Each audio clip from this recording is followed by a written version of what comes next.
Buenas tardes. Hola. I'm G. I'm the creative director of Mikey, and I want to welcome you to the 5th edition of Ombra Festival. Today we're going to have a lot of different things. We're going to have art exhibitions, visual arts with the music. We're going to have talks, interviews.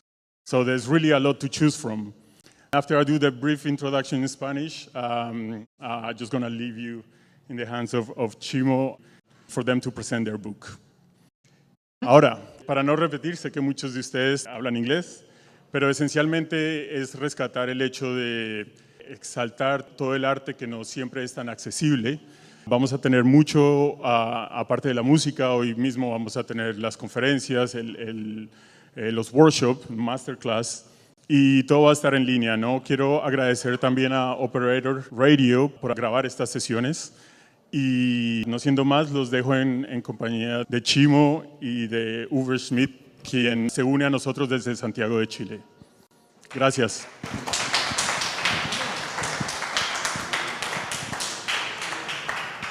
Hola, soy Chimo Noguera, dirijo Industrial Complex, que es una plataforma que opera como sello discográfico, también como webzine y como editorial de libros, y vengo más que nada a presentar el último libro, que es Aton Teme, el virtuoso inconformista.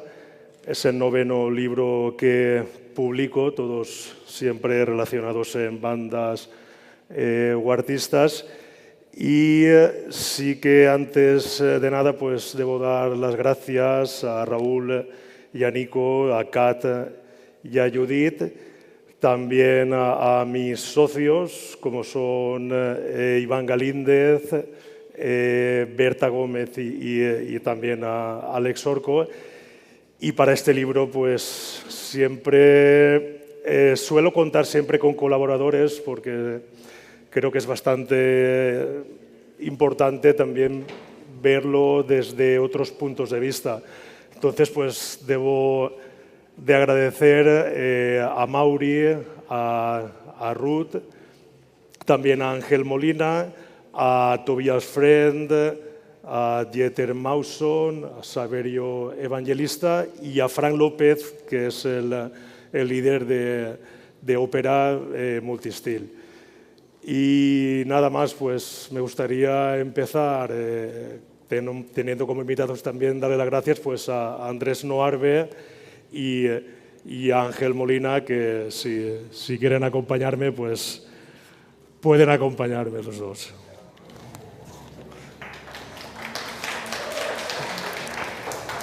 Bueno, para empezar, sí que creo que es imprescindible, por lo menos para mí, conocer lo que es la historia que está detrás de un artista, porque solemos conocer de su historia, pues conocemos los sellos donde publica, la música que publica, incluso solemos conocer también los estudios donde masteriza, donde mezcla, pero no conocemos poco ni de sus inquietudes ni de los pasos que ha tenido durante su carrera. Entonces creo que esto es bastante imprescindible, y más aún con una historia como es la de Uwe Schmidt, que durante estos 35 años o 36 años que lleva en activo, creo que es bastante importante.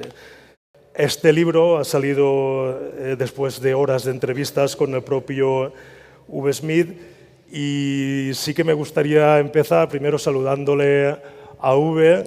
Y el libro, como he dicho, es un homenaje a Aton Teme y aborda desde su etapa más prematura hasta la actualidad. Entonces, lo que es la sinergia de trabajo que tuve con Uwe Schmidt era preparar entrevistas, después preparaba muchas preguntas, le llamaba por teléfono y a partir de ahí pues íbamos grabando. Algo muy curioso que me pasó unas pocas veces con estas entrevistas es que siempre intentaba buscar mucha información, y toda la información intentaba que fuera veraz, intentaba antes que nada pues preguntarle para que me pudiera confirmar y tal. Y a partir de aquí, buscando por la red, hay muchos proyectos, o por lo menos algunos, que se le atribuyen al propio V y V no tiene nada que ver. Y esto le resultaba bastante gracioso bueno, y le gustaba a V que existiera pues, toda esta información errónea. Conmigo V se ha sincerado bastante y los lectores pues, pueden conocer muchas de las dudas que han generado desde algunos de sus proyectos. Entonces me gustaría empezar preguntándole a V para que nos contara un poco si es consciente de que con este libro pues, se desvelan algunas de estas incógnitas que hay por la red. Hola y buenas tardes. Sí, muchas gracias por la invitación y obviamente por el gusto verte también, Andrés. Y acerca de tu pregunta, sí, mira, yo he tenido como una fase en cual me había interesado mucho leer biografías, autobiografías de artistas. Y estoy muy consciente un poco de lo que es el constructo de la historia. Y cuando tú hablas, por ejemplo, usas la palabra la verdad, ¿no? ¿Cuál era la verdad de que sucedió? ¿Cuál es la causalidad de las cosas? ¿Cuál es la secuencia? ¿Cuál es la conexión entre un punto y otro? Para mí siempre ha sido un gran misterio. Incluso como en el ahora, ¿no? En el momento en que uno está, uno realmente no entiende muy bien a veces las conexiones del por qué y del cómo. Y hacer como una construcción, digamos, retroactiva en el tiempo, me parece en general difícil y casi un poco imposible. Y cuando yo tenía que como pensar un poco en el pasado, en las conversaciones que tenía contigo, y estoy escribiendo un par de proyectos también yo que tienen como un carácter más autobiográfico. Muchas veces leyendo, por ejemplo, lo que han dicho los demás personas acerca de ciertos momentos, ciertos tiempos, ciertas colaboraciones, etc. Yo muchas veces tengo otra memoria o una memoria levemente distinta a veces no tengo ninguna memoria y no sé por qué habían sucedido ciertas cosas. Entonces, para mí, escribir como una autobiografía histórica parcialmente revela cosas reales y a veces revela cosas que son nuevas, que eran nuevas para mí. Con el avance del tiempo, digamos, el pasado queda cada vez más desenfocado y se empieza a mezclar la imaginación, la propia imaginación también de la propia memoria que empieza a fallar o que nunca existía quizá, con los hechos reales y se empieza como a crear como esta zona que a mí es más que la realidad o la verdad quizá.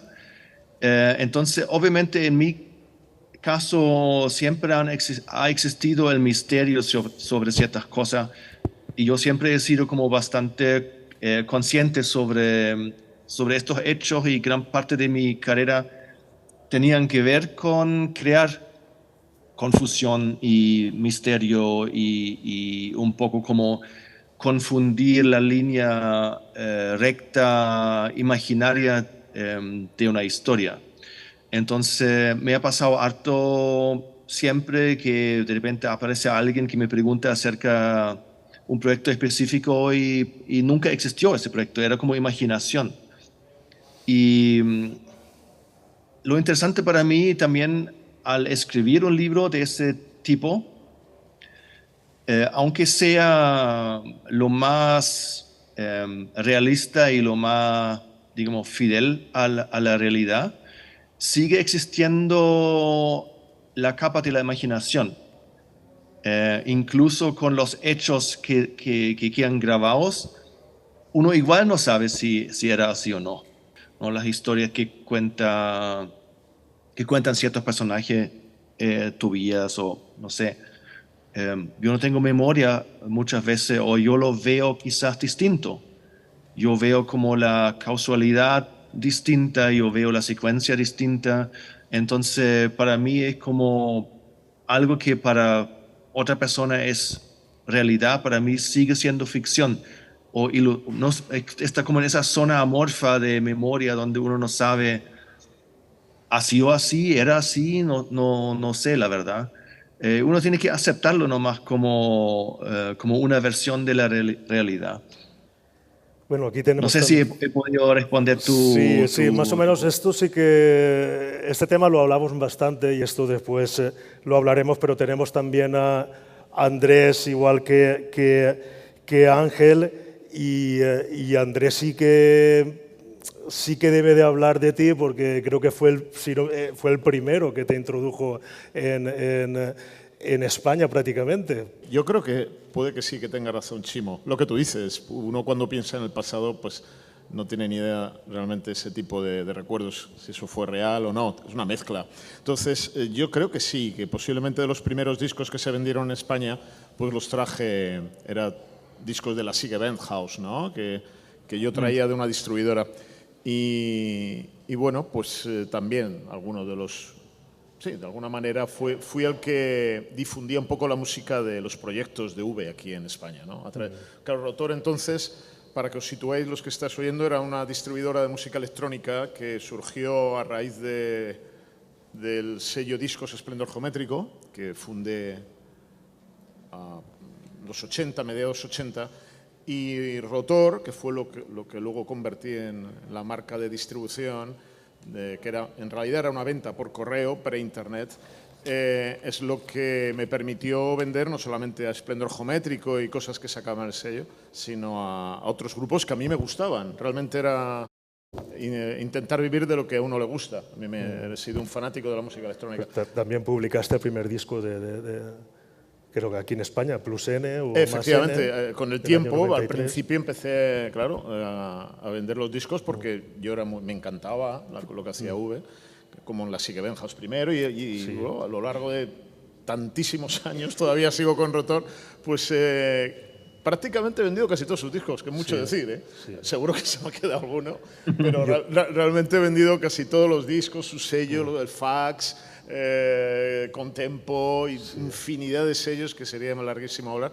Y bueno, pues siempre ha sido un placer pues vender, pues siempre lo recomendaba, o sea, era alguien que decía, escúchalo. Entonces, de alguna forma, luego una cosa que sí me ha llamado la atención, bueno, lo que tú dices, llegué la primera colaboración más estrecha, más indirecta, porque fue a través de un amigo común que se llamaba Lars, que vivía en Barcelona, que Víctor Sor era su nombre artístico. Pues yo le conocía y a través de Lars, en los primeros 90, pues publiqué en mi sello un proyecto que él tenía con V y con Stoja, que era miembro de Bomb Magnet. Entonces era el primer álbum de Plus N o Más N, ¿no? Entonces ese CD sí fue la primera, un poco el contacto un poco más estrecho que tuve con él, y luego más adelante pues asistí a sus conciertos. Me acuerdo uno muy raro que mucha gente no sabe, y es que tocó en la Sala del CEL, esta mítica discoteca de Girona, tocó la Sigue Bandhouse. La Sigue Bandhouse, no sé si se acordará, V.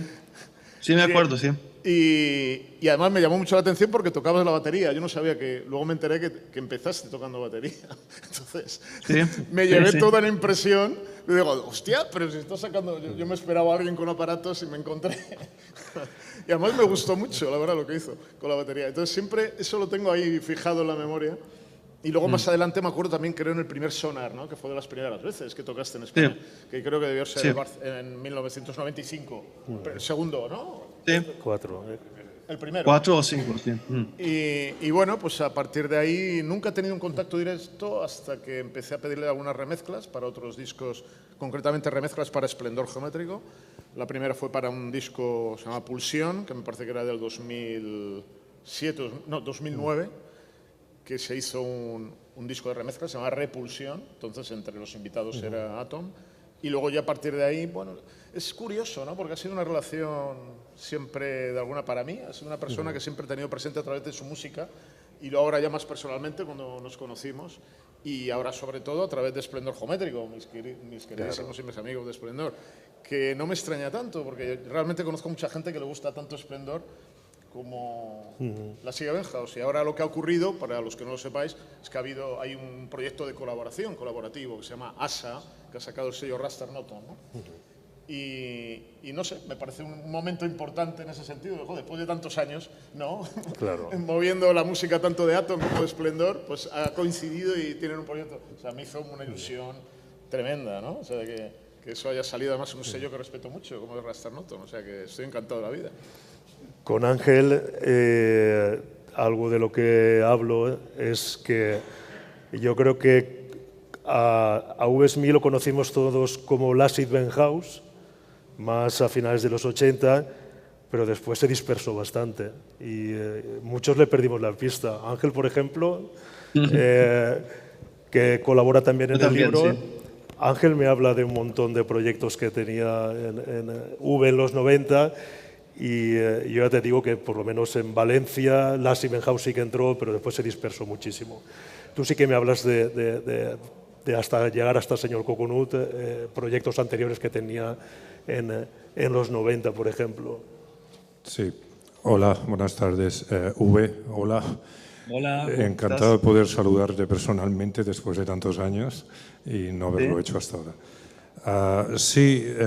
Yo a partir de los 90, a principios de los 90, 91, empiezo a trabajar como disc-jockey. Entonces empecé a centrarme en todo aquello que era más material de baile, ¿no?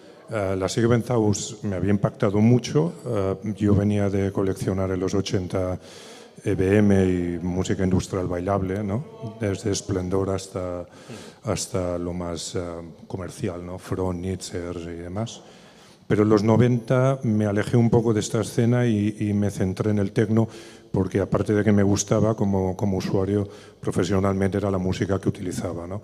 Y empecé a descubrir, y esto también Andrés tiene bastante culpa, porque él sabe que como distribuidora Rotor le servía una tienda de Barcelona que se llamaba primero Sonido Electrónico, y todo el material de V, de la Sigue Benhaus y demás se encontraba en aquella tienda. Yo lo descubría y lo compraba allí, ¿no?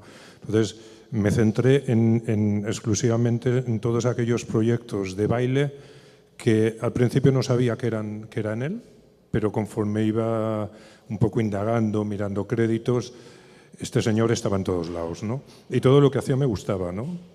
Tú le enviabas a Gervasio me enseñaba y yo descubría que Urban Primitivism era la Sigue Benhaus, de que más tarde Lisa Carbon Trio era la Sigue Benhaus, de que Gus and Gis era Gis and Gush, lo he hecho al revés, era la Sigue Benhaus. Atom Heart, Keg Atomic, Atom Shinsu, todo era la Sigue Benhaus, ¿no? Entonces, así como que sin quererlo, pues acabé consumiendo su música de una manera muy frecuente, ¿no?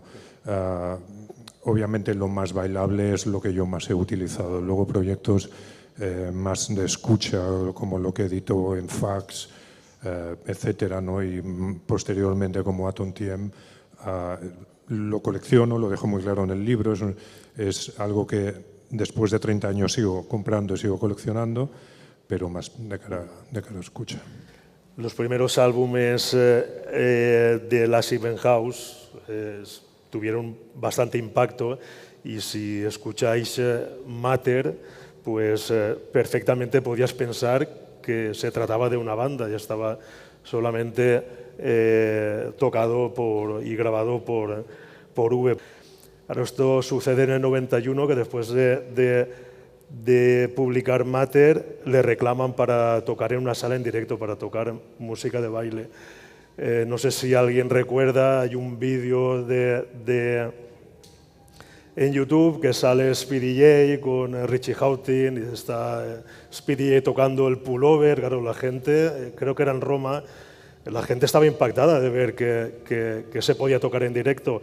Entonces, V cuenta cuando le reclaman para tocar y el primer concierto que haces lo haces con Tobias Friend.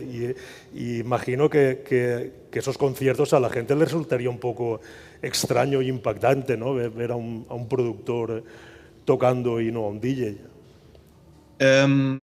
Mira, yo creo que mirando hacia atrás un poco, como toda esta época, fines de los 80, los principios de los 90, tanto para mí personalmente, pero yo creo que también para llamarlo así, la escena en general, era un momento bastante novedoso y un poco inocente también,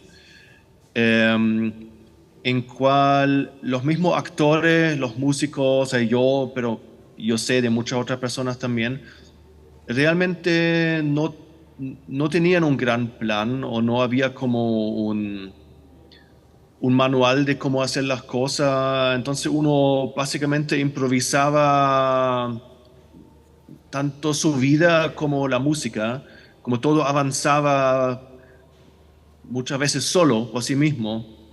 Y esa decisión de, por ejemplo, tocar con Tobías como música bailable, como para llamarlo pre-techno de alguna manera, en un club, era algo bastante natural. Era como una conclusión lógica, y nadie realmente, por lo menos nosotros, lo cuestionó o lo encontró raro o era algo nuevo para nosotros, pero al mismo tiempo como algo bastante natural, que ahora mirando hacia atrás un poco aparece como este artefacto de que uno ve estas situaciones en el contexto más grande como histórico, y de ahí uno dice, ay, qué raro haber hecho algo así. Pero en el momento era algo ya, ¿por qué no? Obvio, sin haber tenido ningún gran plan o saber del significado o no sé, yo no sabía si eso se hacía o no, si otra gente lo hacía. También tenía que ver con esa inocencia de la edad quizá. Y no me acuerdo mucho cuál fue la reacción, no sé, del público o si existe algo así. Muchas veces siento que, para llamarlo de una manera más general, el mundo no tiene idea. Como el público no tiene idea, el promotor no tiene idea, y muchas veces uno se impone con una idea y dice, yo quiero hacer esto. Señor Coconut, por ejemplo, era muy así. Yo simplemente quería hacer las cosas de cierta manera y nadie en la escena, digamos, ni el sello, ni los promotores, ni los otros músicos tenían nada que decir al respecto.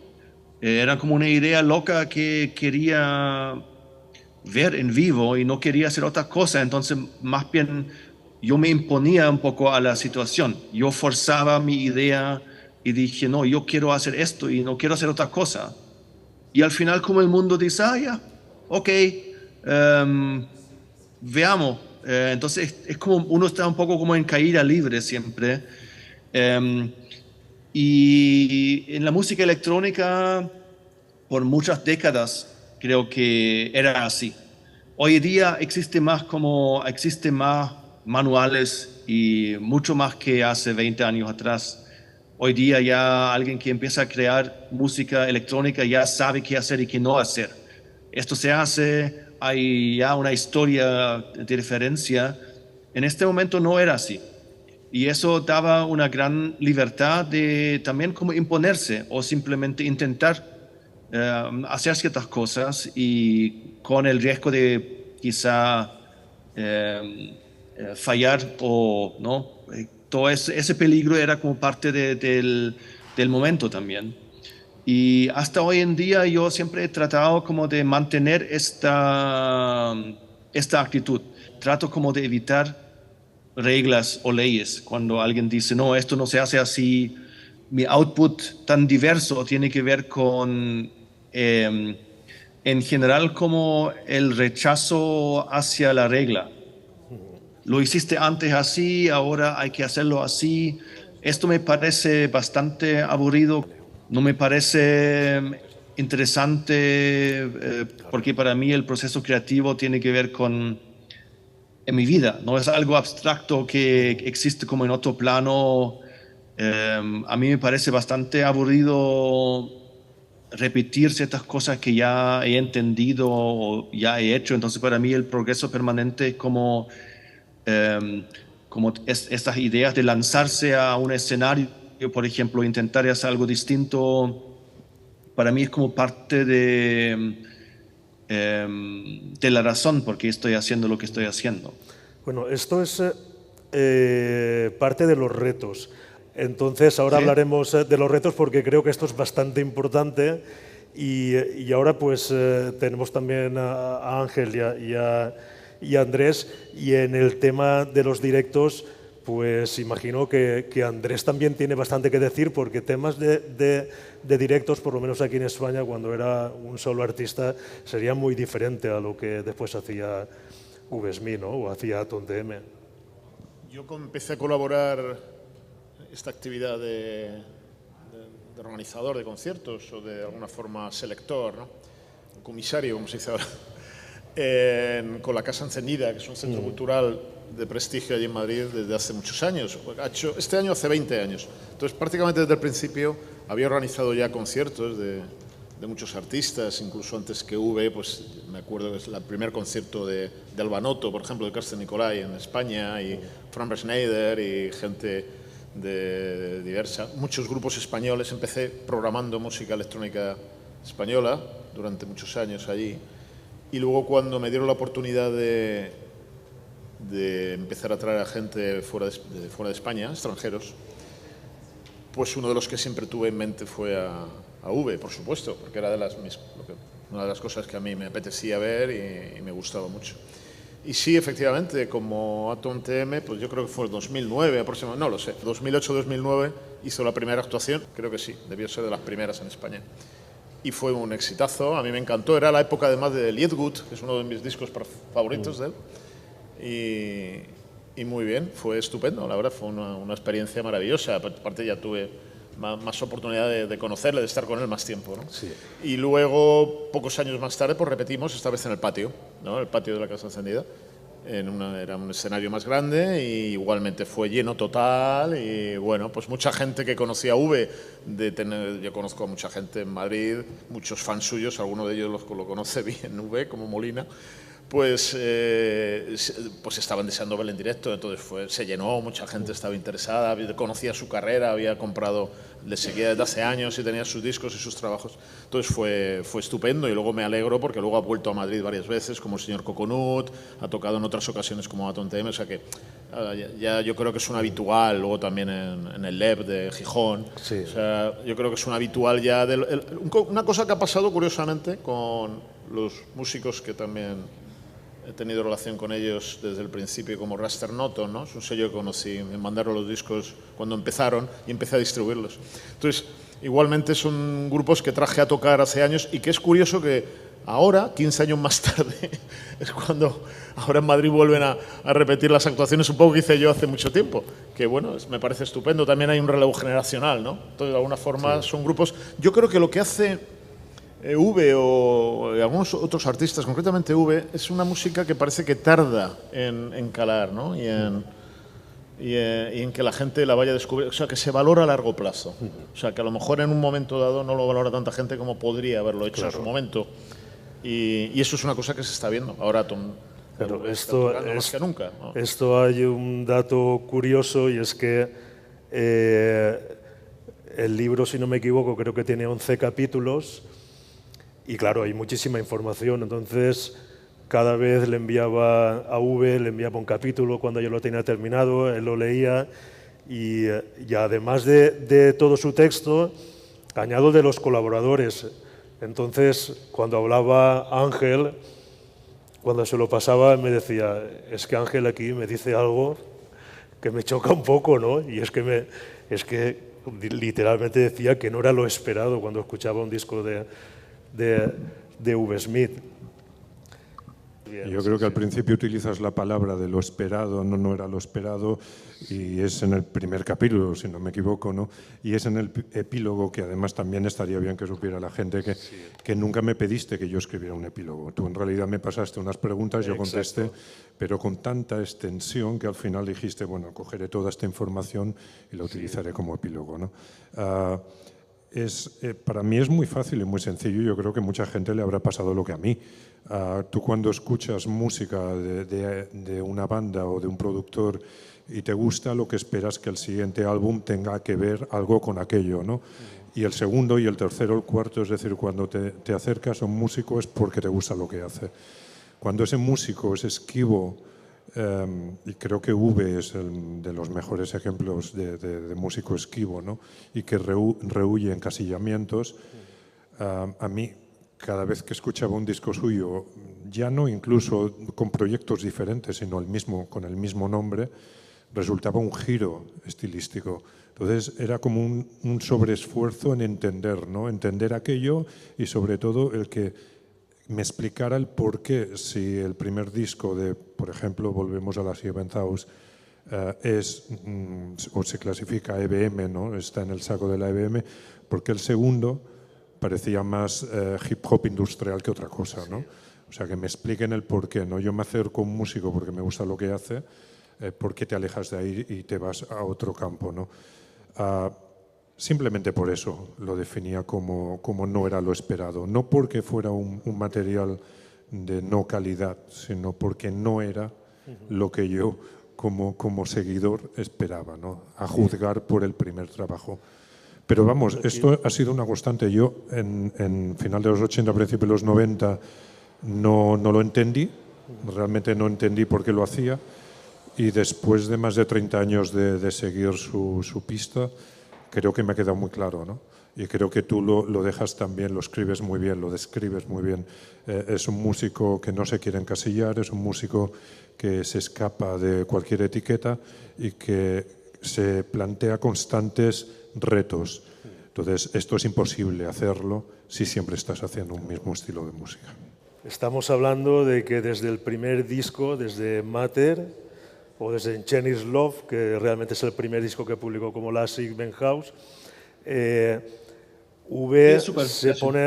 pone el reto de que cada disco tiene que ser diferente al anterior o a los anteriores, ya bien sea en sonido, ya bien sea en estilo, ya bien sea en proceso, y es algo que continúas haciendo, ¿no? Sí, mira, cuando en el proceso, sobre todo de los primeros años, todo esto no era no es como un concepto o una idea fija o un plan que tenía muy claro, sino era algo que nació de manera muy natural de mí, que provenía de la inquietud propia de qué quería hacer en cada día, como qué quiero experimentar, qué quiero vivir ese día. Entonces, me demoré como quizás como una década o más en entender que era algo, ¿no? Que este modo de hacerlo era algo especial o específico que no había previsto y tampoco lo había como entendido o analizado realmente, sino era algo muy natural que hacía. Y se ha tratado como de conceptualizarlo quizás desde el ahora hacia atrás un poco, como si hubiese sido una gran idea, un concepto o algo así, que nunca fue así, la verdad. Ahora, como libros como el tuyo, por ejemplo, o conversaciones como esta, igual me han abierto un poco esta posibilidad de verlo y entenderme a mí mismo y el proceso y la razón del por qué, ¿no? La gran pregunta ¿por qué? La verdad es que yo no sé por qué. Ha sido algo creo que tiene que ver con mi naturaleza y como con mi idea de ver el mundo. Por ejemplo, me crucé bastante tarde con la obra de Marcel Duchamp, por ejemplo. que vi una entrevista con él en los años 60, creo que él habla como una persona sobre su arte y él rechazó completamente la idea de que el artista tenía que tener un estilo. Y yo nunca lo había pensado así, pero para él el estilo, que para nosotros ahora, para el ser humano del siglo XX, XXI, es algo completamente normal. Todos los artistas tienen que tener un estilo. Él, por ejemplo, rechazó completamente esa idea y lo vio muy conectado con la idea de la capitalización del arte. Para él, el artista necesita tener un estilo para poder lucrar de su arte. Es como una marca un poco, ¿no? Es como ese mismo... y hoy día, no fue en el inicio, pero hoy día me siento bastante conectado un poco con esa idea de... y al mismo tiempo no haber tenido un estilo rígido, creo que económicamente o digamos, para el marketing ha sido una muy mala idea. Es algo que yo no es como un consejo que daría como a otros artistas que seguir, porque es como confuso, es difícil para el mundo entender de qué se trata, por qué, quién es esa persona, porque también es como difícil para un oyente o el público sintonizarse con eso, porque son como fragmentos de ideas que rechazan un poco esa visión unificada. Pero para mí eso siempre ha sido algo muy natural. Yo no veo como la música o la creación humana como un acto solidificado, como un bloque simple de un estilo, un género o algo así. Me parece casi como falso un poco, y lo encuentro también peligroso como artista o como creador, identificarse con su propio pasado un poco. Como decir, recién hice cosa X, ahora tengo que hacer una cosa nueva que tiene que de alguna manera seguir, ¿no? Esta cosa X como en el tiempo. Tengo que tener esa fidelidad hacia mi pasado y no lo veo así para nada. Sí, me parece... Esto lo hablábamos bastante. No solamente aburrido, me parece... Era repetir la fórmula, que es lo que hablábamos, que era a partir de los 90 los productores empezaron a repetir la misma fórmula y se repite hasta el día de hoy. Sí, me parece, para mí la música electrónica para mí siempre ha tenido como núcleo la búsqueda de lo original. Y lo encuentro casi como una contradicción, hacer música electrónica y repetirse. Es como, para mí no me hace sentido, nunca me hizo sentido eso. Bueno, con señor Coconut aquí fue diferente y sí que tengo que decir que para muchos que venimos, por ejemplo, de estilos como el punk o de estilos más duros, pues la música latina son géneros musicales que nos echan un poco para atrás. Entonces, claro, yo contigo he llegado a comprender el porqué y ya no a comprender el porqué, sino de alguna manera a ver diferente este proyecto. Claro, tú hablas de que fue un proyecto que en un primer momento no tuvo muy buena prensa y fue complicado llegar también a las discográficas y a las tiendas. Por ejemplo, en Alemania fue bastante complicado. Y aquí sí que debo preguntarle a Andrés por la tienda. No sé si el señor Coconut cambió algo o seguiste apostando, por ejemplo, igual. En general, la verdad es que se han vendido casi todos los discos. O sea, han tenido buena acogida por los clientes de Rotor. Pero claro, es que mis clientes tienen mucho que ver con lo que dice ahora V. O sea, yo igualmente estoy de acuerdo con él. Para mí, música electrónica ha significado, ¿no? Siempre, pues hacer algo un poco distinto, ¿no? Una cosa de alguna forma que pudiera innovar o algo que no era esperado, algo diferente. Y bueno, en eso es un maestro, está claro.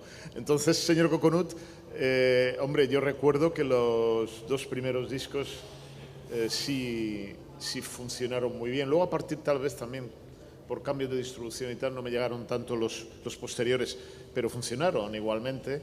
Y tal vez lo que sí ocurrió, que está muy bien, es que se captó otro tipo de público, yo creo. Yo conozco mucha gente que conoce al señor Coconut y no tiene ni idea de otras facetas de V. O sea, no he escuchado, incluso a veces hago, o le digo, pero tú sabes que ha hecho esto, y dice, ¿cómo? No es posible, esto no tiene nada que ver. Entonces, eso está muy, no sé, es una cosa muy interesante que es lógica, tiene su lógica, porque claro, es otra onda y me parece muy bien, ¿no? O sea, porque de alguna manera es como juntar también públicos en un momento dado de diferentes sitios. El libro cuenta también una historia muy chula, que es cuando le llega a Florian Schneider el disco del baile alemán, y es muy curioso porque es verdad, no voy a contar nada, pero es muy curiosa la historia. Creo que algo que los lectores o quienes quieren conocer la historia de V. Smith más desean entender es la multitud de alias que ha utilizado durante su carrera. Y aquí sí que aparece un momento. Claro, nosotros, la entrevista, el libro iba cronológicamente, empieza en los 80 y poco a poco vamos pasando de un proyecto a otro, pero a mí él iba contándome de cada alias y tal, pues bueno, le apetecía hacer una cosa, le apetecía hacer otra. Hasta que llega el disco en 2003, Acid Evolution, 1988-2003. Yo creo que aquí describe muy bien parte del por qué ha utilizado tantos alias a lo largo de su carrera. Y aquí habla el arte de la simulación de Jean Baudelaire. Y es que cuenta la historia de por qué crea este disco, que a partir de este disco crea otros como This is Techno, This is Jazz. Claro, este disco es un disco con 15 temas de 15 artistas diferentes, y cada tema se supone que es el mejor tema de Acid de cada año, desde el 88 al 2003. Lo curioso es que descubres que todos los alias son de V. Entonces, detrás de esto hay una historia bastante curiosa, y yo creo que aquí explica bastante bien el por qué ha utilizado tantos nombres a lo largo de su carrera. Me gustaría que contaras un poco lo que es la historia de Acid Evolution. Sí, nace como de un momento pequeño en un aeropuerto.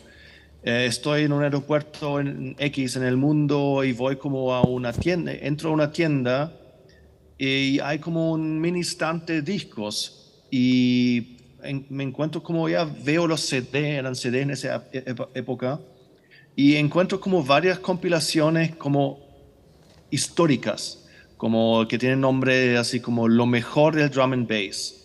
Proclaman ser como compilaciones históricas, con muchos nombres, y yo los veo y no conozco a nadie. Y de repente me doy cuenta que eran todas compilaciones de un sello discográfico específico, y todos los artistas eran los artistas de ese sello, y que todo era como un poco crear como una especie de ilusión, pero con esa actitud muy segura de nombrarlo histórico. Como esto es lo más importante de este género, aquí está todo en un CD, 30 canciones. Y a mí me impactó mucho como en mi mente, esa ilusión que creo en este momento.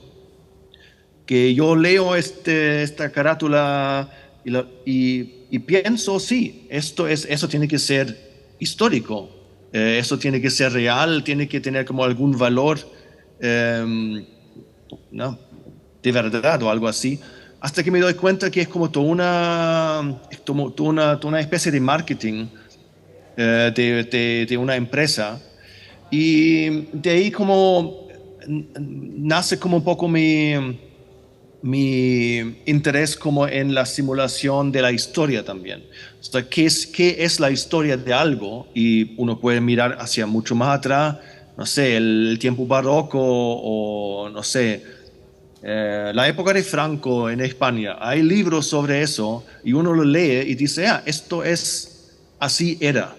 Y de repente, como cuando uno empieza a investigar un poco más los temas, uno dice, hay matices, no es tan claro, y quién escribió ese libro o quién hizo este disco.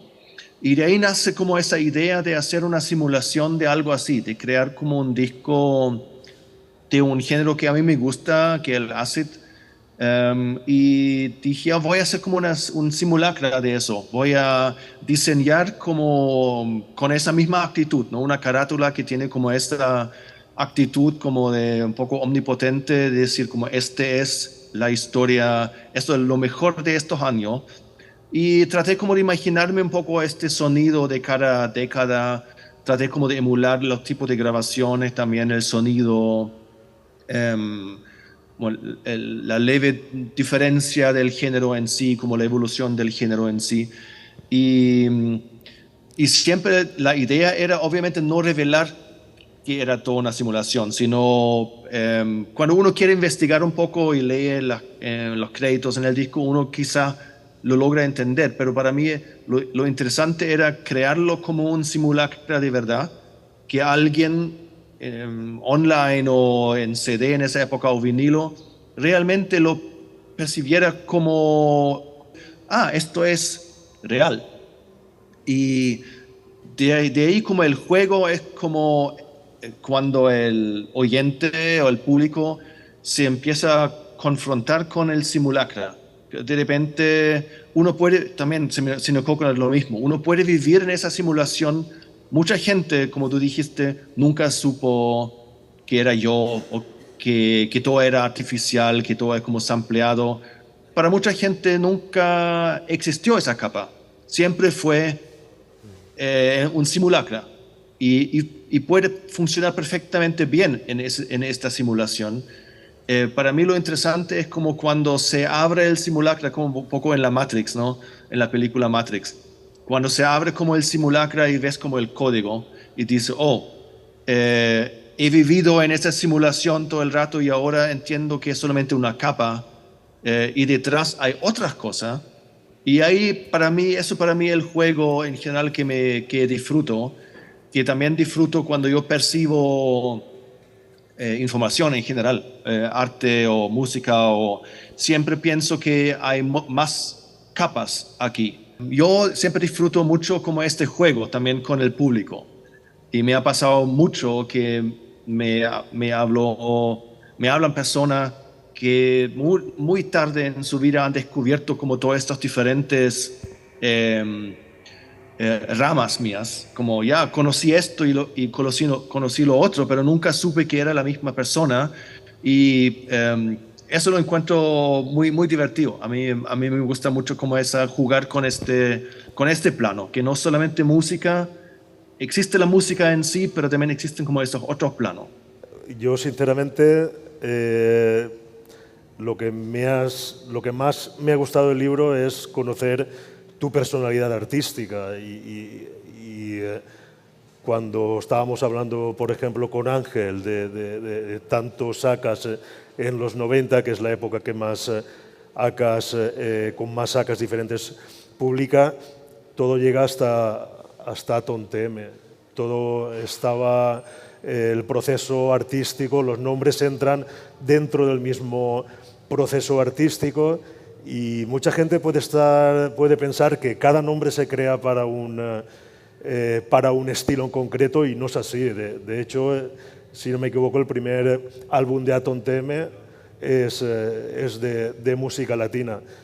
Con esto me refiero que llega a un punto hasta que llega Atom TM que se concibe para para asumir todas las demás entidades. Entonces, yo creo que una vez llega Atom TM y al poco tiempo, pues la figura de V. Smith resalta muchísimo más.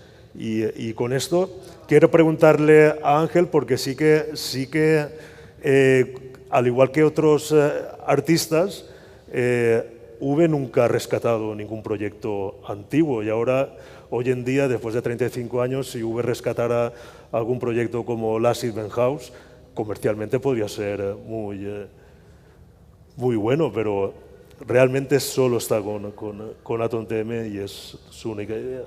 Bueno, yo creo que en realidad tampoco lo necesita, porque desde los últimos años que está haciendo esta labor tan de picar piedra, de rescatar todos los temas de todos los proyectos, digitalizarlos, masterizarlos y subirlos a esta plataforma digital ahora en Bandcamp, donde se puede encontrar todo su archivo, ahí te das cuenta que en realidad los proyectos en sí, los nombres, no son ni tan diferentes, unos no excluyen a otros, no están, todos forman parte de ese todo, ¿no? Que al final ha venido a llamarse Atom TM, ¿no?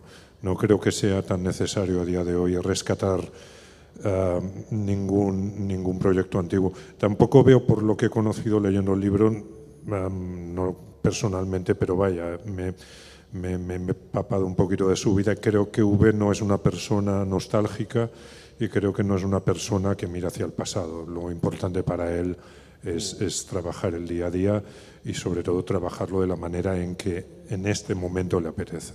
No veo que fuera por su parte necesario.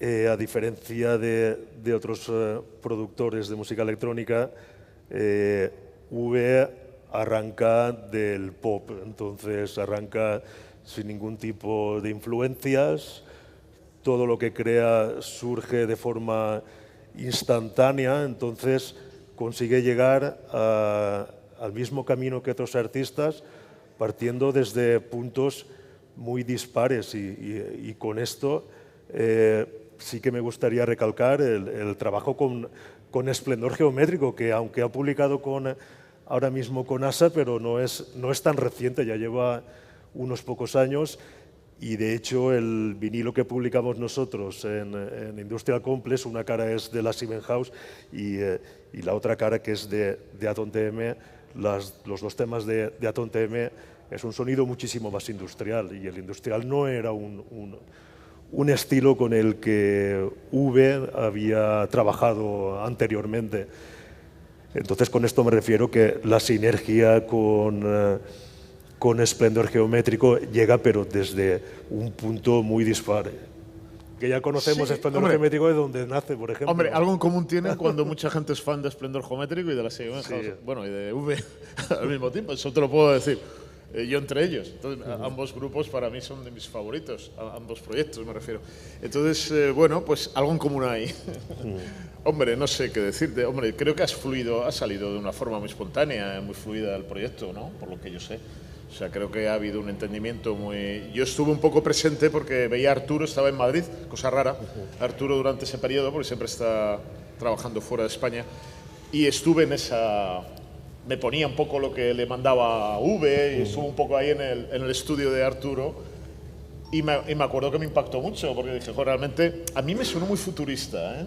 O sea, yo cuando lo oí... Suena más a Atom TM que a Esplendor, no, pero bueno, es una mezcla bastante acertada. No lo tengo tan claro. No, yo creo que es una mezcla, pero bueno, eso son ya consideraciones de cada uno. Pero lo que sí me sonó, el resultado fue muy... como algo del futuro, ¿no? Algo así, lo primero que pensé. Y después de escucharlo más veces, pues bueno, he ido cambiando opiniones sobre temas y tal, pero me resultó un proyecto muy interesante y realmente hasta cierto punto innovador, ¿no? Y yo pienso, mi opinión es que no, que se nota que está Esplendor y que está V, pero que es una mezcla. O sea, no veo que haya un tema de uno y otro de otro y que este es más no sé qué. No, yo creo que realmente han conseguido un punto que está en ambos, ¿no? Pequeño aporte, aparte de lo que te he dicho, es 50-50. Mi trabajo por mi profesión, es estar día tras día escuchando, ya sea demos para publicar en el sello, ya sea para temas para luego poder pincharlos el fin de semana. Me llamó el disco de Asa mucho la atención porque vi un proyecto de dos bandas que conocía perfectamente y me sorprendió que estuviera tan equilibrado. Es muy difícil que uno no se coma al otro, ya sea por, no sé, experiencia, por peso, ¿no?, en la historia o por, no sé, en un momento dado que en cuanto a marketing uno tire más que el otro. No, este disco es 50-50. Y es más, el pequeño aporte que quería decir, esta pequeña crítica que se está haciendo últimamente hacia la música electrónica, hacia el techno, hacia el baile, hacia en general la electrónica, de que parece que ya está todo escrito. Y yo cuando escuché este disco pensé, todavía es posible, todavía existe talento. A lo mejor es cuestión de saber hacer una criba, pero todavía no está todo escrito en la música electrónica.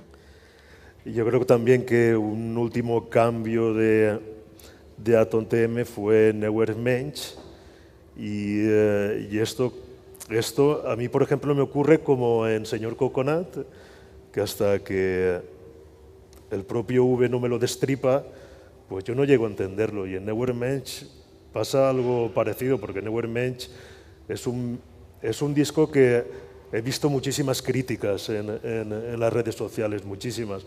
Pero claro, la gente no critica sin conocerlo. Entonces, Neuer Mensch es un disco publicado con inteligencia artificial, pero no se llega tan fácil como todos. Cualquier usuario puede llegar a la inteligencia artificial y crear un disco. Yo creo que esto es muy diferente y da un paso mucho más a Atom TM que al resto de productores. Yo creo que, sí, yo estoy muy de acuerdo con lo que dijo Ángel y Andrés, que para mí el álbum de Asa también es bastante 50-50 y una mezcla bastante balanceada como de la música de Esplendor y la mía. Y yo creo que para mí siempre un ejercicio muy importante ha sido de tratar de no caer en lo contemporáneo de alguna manera. Y con lo que me pasa, hablando un poco de Esplendor, lo que me pasa de Esplendor, que han tenido como el don de alguna manera de seguir haciendo la misma cosa con la misma disciplina un poco del género, y eso significa que se han mantenido han como sobrevivido las modas y las diferentes etapas, no sé, del industrial y del techno y todo, y al final eso significa que han podido crear algo atemporal. Siempre han sido únicos de alguna manera, porque el mundo de los 80 ya no existe. Un buen ejemplo para explicarlo mejor es la música de Sun Ra, que todos conocen, creo. Sun Ra, por ejemplo, si tú ves la historia de Sun Ra, su biografía y todo, él inventó básicamente el free jazz en los años 60. Y yo siempre digo, y a Sun Ra muchas veces se dice, él ha sido futurista, lo que él creó en los años 60 todavía no existe, etc., etc.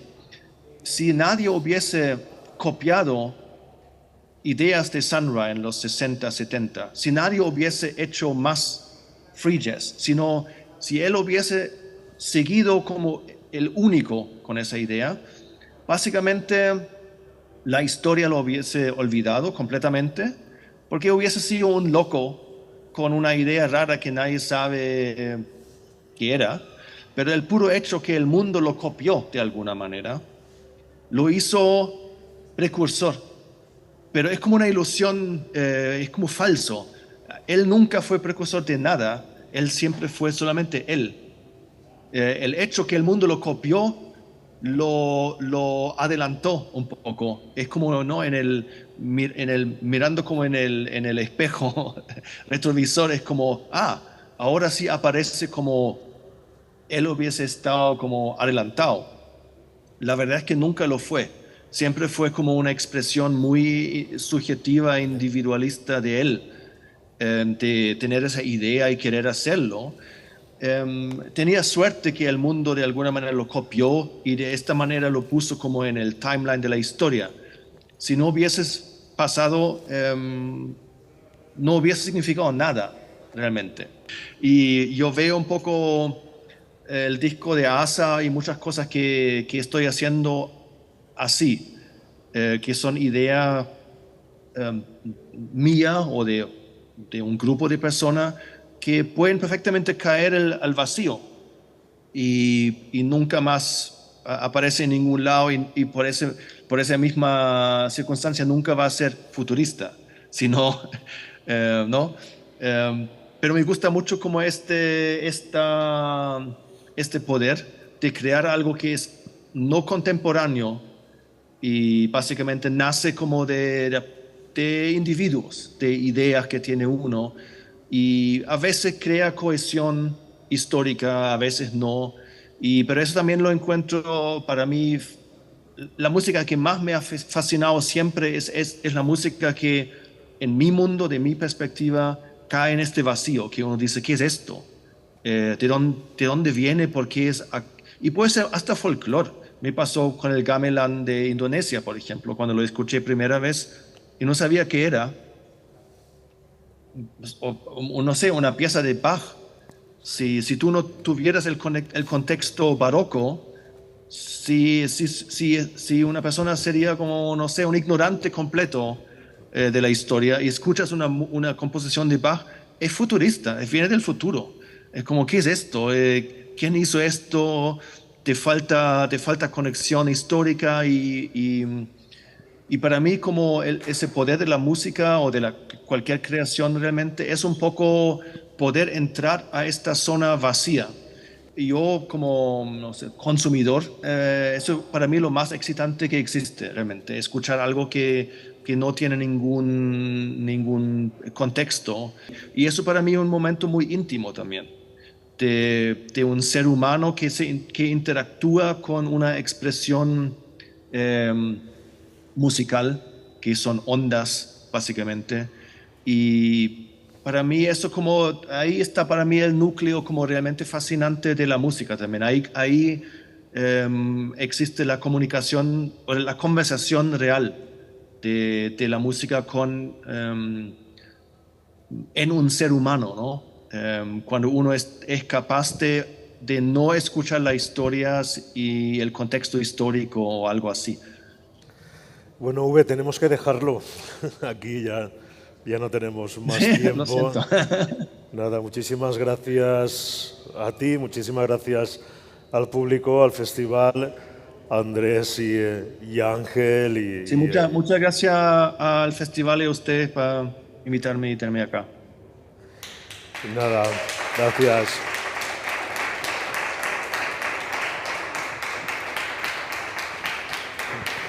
Bueno. Me despido, hasta luego. Chao. Venga, Uwe.